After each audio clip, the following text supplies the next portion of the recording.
The dilemma that we have run into, frankly, is that we have more personal use work coming in, non-lender work coming in than we have ever had before, despite the low rates.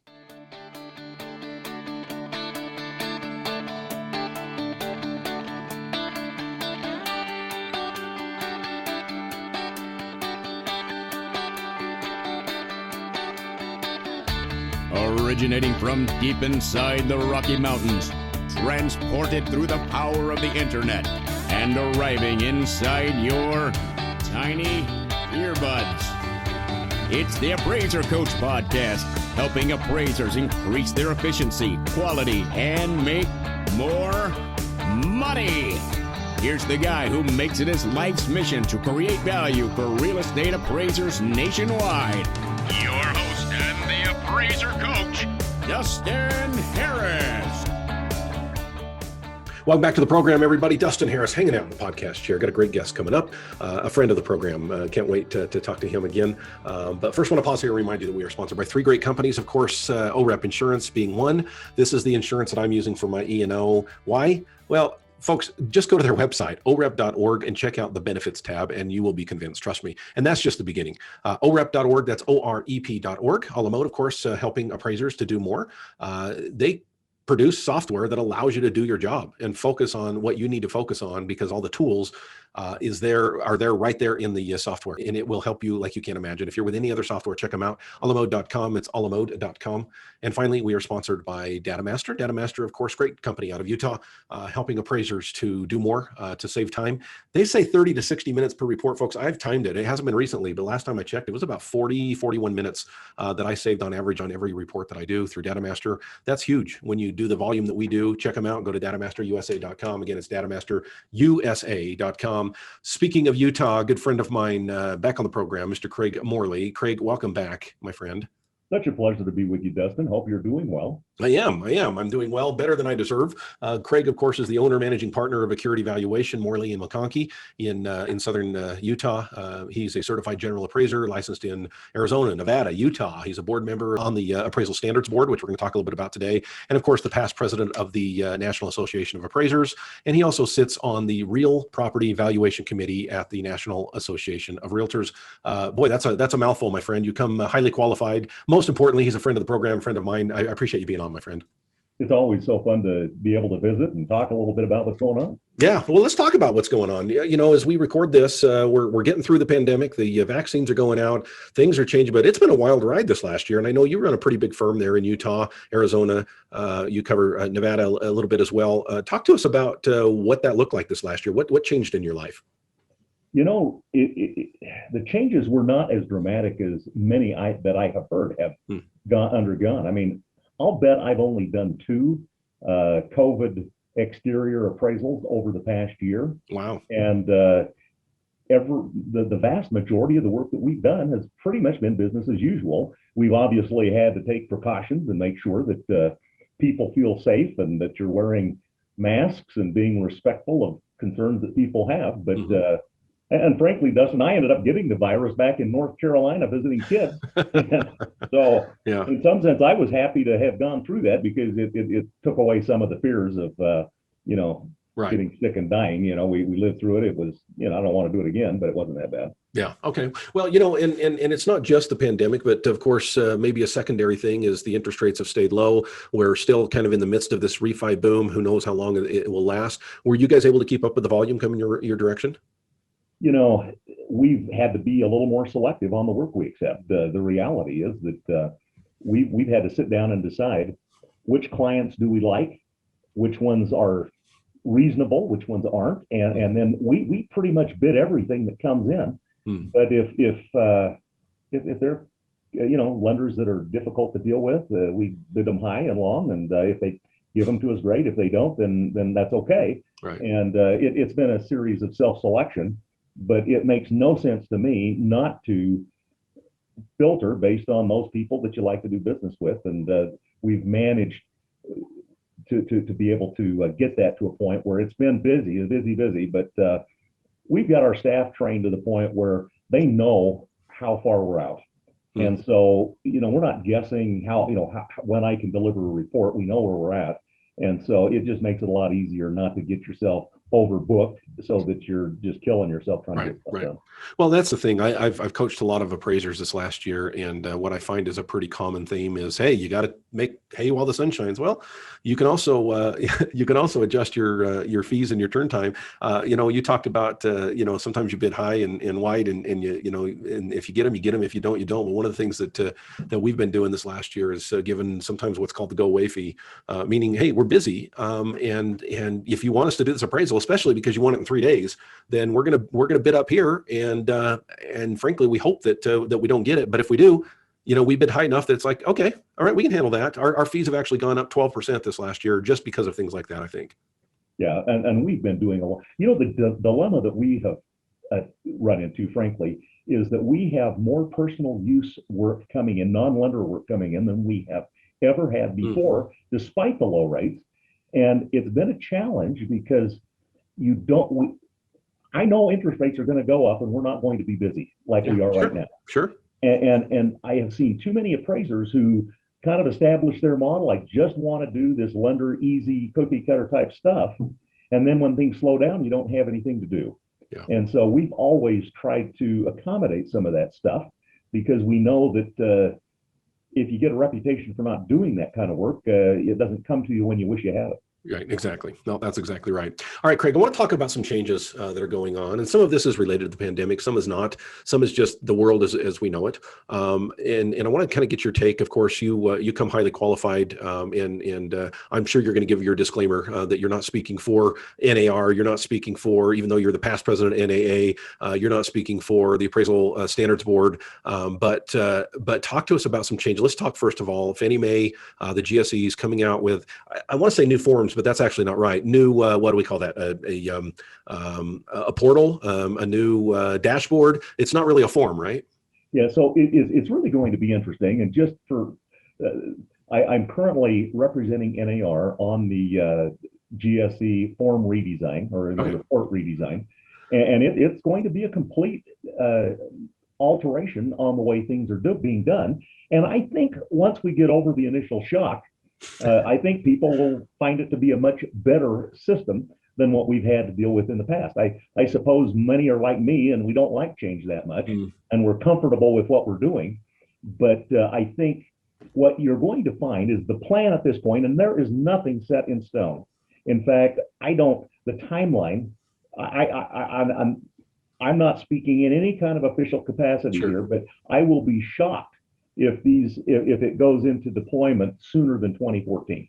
Oh, wow, really? That is the longest. 2024, yeah, not retrospectively. 2024 is. No, I knew what you meant, but that's out there because I had heard that they're almost there, but they're kind of just waiting on the software companies. Do you know? No, that's not true. No, okay, all right. They're working with the software companies, and right. and they're providing input, but there's still a lot of unresolved. There's technology issues that still have to be resolved. There's still there's still a little ways to go. I think come the end of the year, this year, we'll have a pretty good idea what it's going to look like. Okay. I think next year you'll probably start seeing some test runs.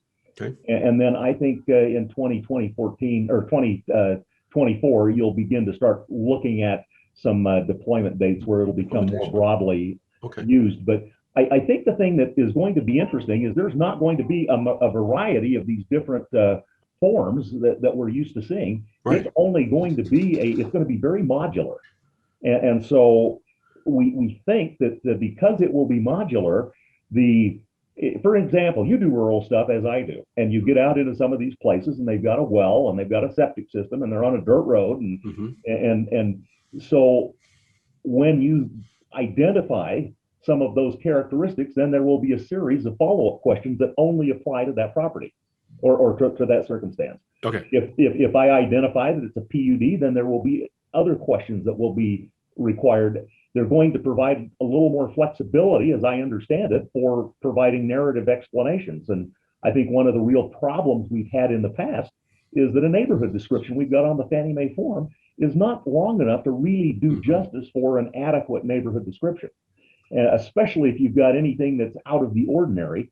And so this, I think, is going to allow the appraiser to provide better narration on what's going on with the property, and we'll be a little more robust in terms of dealing with the issues that are necessary, but not dealing with stuff that aren't germane to the property you're appraising.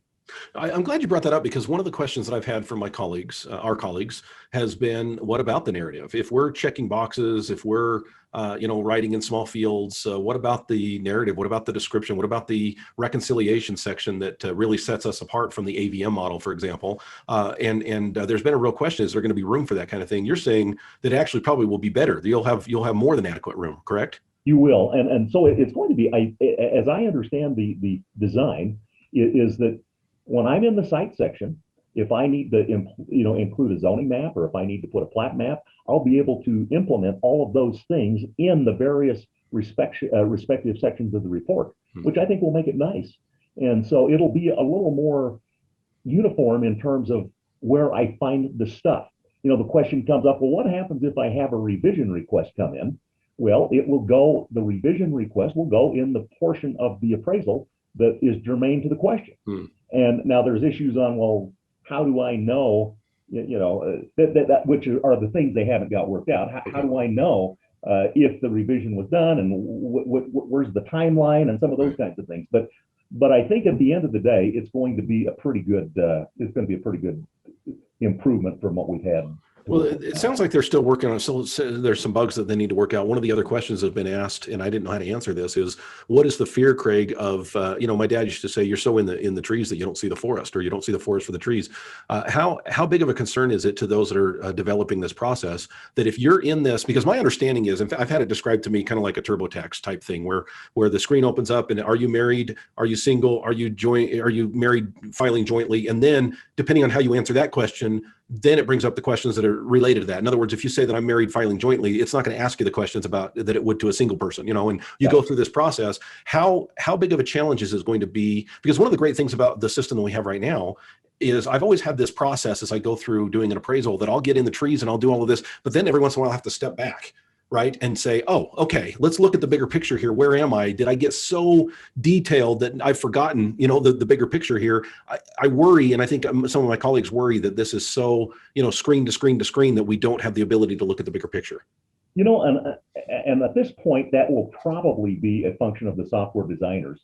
I think they're going to outline the one thing that we'd seen as some of our form programs developed over time. They started out that way. And then they went to the what you see is what you get kind of a form report, so that you could tell what the thing was going to look like. At this point, I don't know that we know the answer, but I think that you will probably be able to see, at least I hope that you'll be able to see the content of the report as it gets filled out and developed.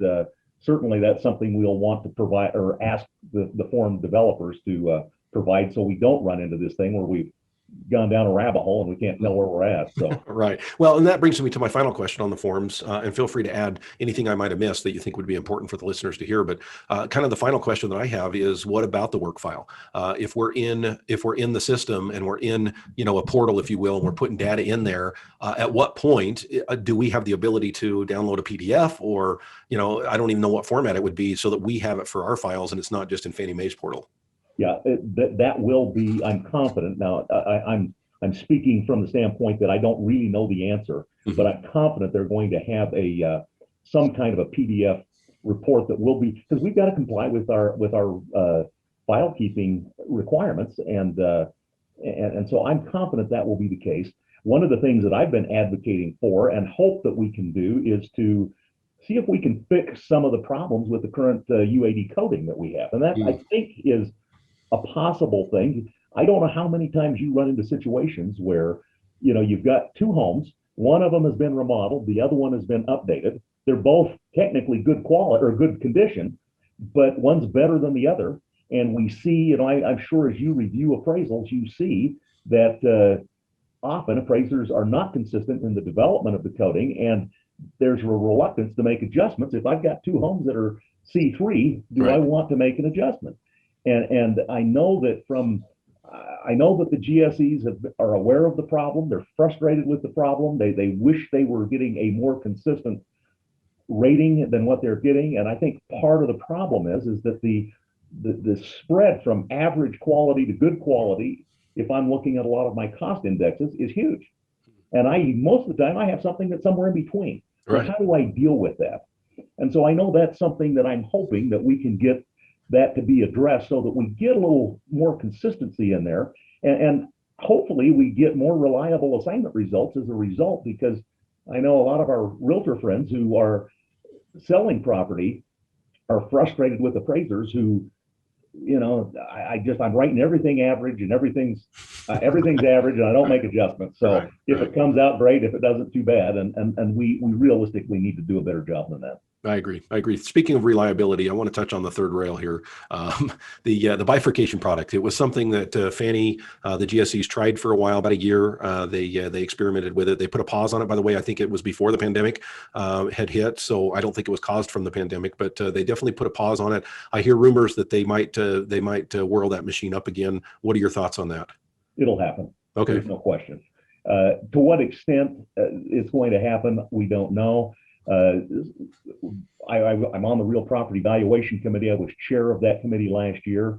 And over the past 2 years, we developed some guidance that was approved through National Association of Realtors. And, many appraisers look at that and say, well, big deal. Why does that matter? Well, the big deal is that now NAR has a policy that they will advocate for your individual states that essentially are saying, listen, if you're using someone other than appraiser to collect data, they've got to be independent, they've got to be competent, they need to have some kind of vetting to make sure that there's not posing a risk to individual homeowners. And so we went through and put together a policy statement. And I know in Utah, we plan for next year's legislative session to see if we can go in and get that policy position put into statute so that we don't have some who knows who to doing who knows what and giving it to me to try to rely on in developing an appraisal.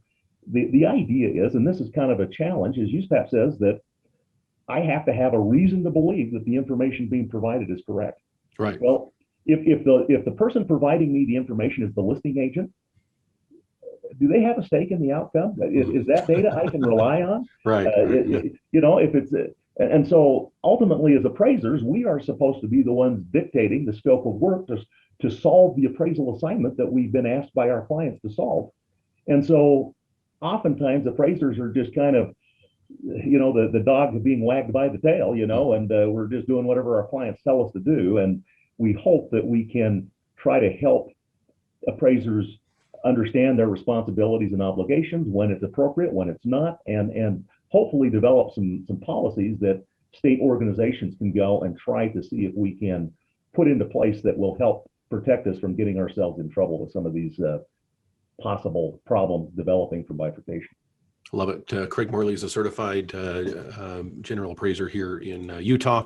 Great friend of the program. He also sits as a board member on the Appraisal Standards Board and also the NAR Real Property Valuation Committee. When we come back, Craige, I want to talk something fun. I want to talk technology with you, and you can share some of the toys that you've been playing with. I want to pause here and remind you that we are sponsored by three great companies. Speaking of technology, of course, DataMaster, saving appraisers time. Folks, I'm telling you, for years, I've been talking about these three legs on the stool to success. One of them being human resources, another one being systems, but another important one, of course, is technology, making sure that we're utilizing technology, which allows us to do our job more efficiently and more effectively. That's what DataMaster does, saving you time, saving you energy, saving you from having crappy reports. Let's just put it that way. It gives you a higher quality of report because you're not fat fingering and getting bad data into your reports.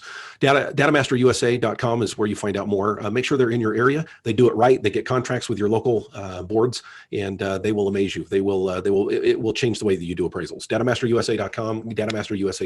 Speaking of changing the way you do appraisals, if you're with any other software out there, by the way, I know the CEOs of every major software company out there for appraisals, and they're great people and great products. I choose to stick with Alamode because Alamode helps me to do the very most for what I do. And a great company. If you've not checked them out recently, pick up the phone, call them. 800 Alamode, ask them how they're different than what you're using. I think you'll be surprised. Or you can just go to their website at alamode.com. Finally, we, of course, are sponsored by OREP Insurance. OREP is there for you when you need it. I just went through the renewal process, and what a cinch. So easy to do. And they every year save me money. Even as we grow, it seems like my premium continues to drop. It's amazing. And the benefits that they bring are just incredible. If you're with any other company out there for your, just give them a call. Check them out. I think you'd be surprised. They're a broker, so they will find the best policy for you. It's not just OREP. It's a wide range of companies that they're going to shop and make sure that they get the very best value for you. OREP.org. Again, it's OREP.org.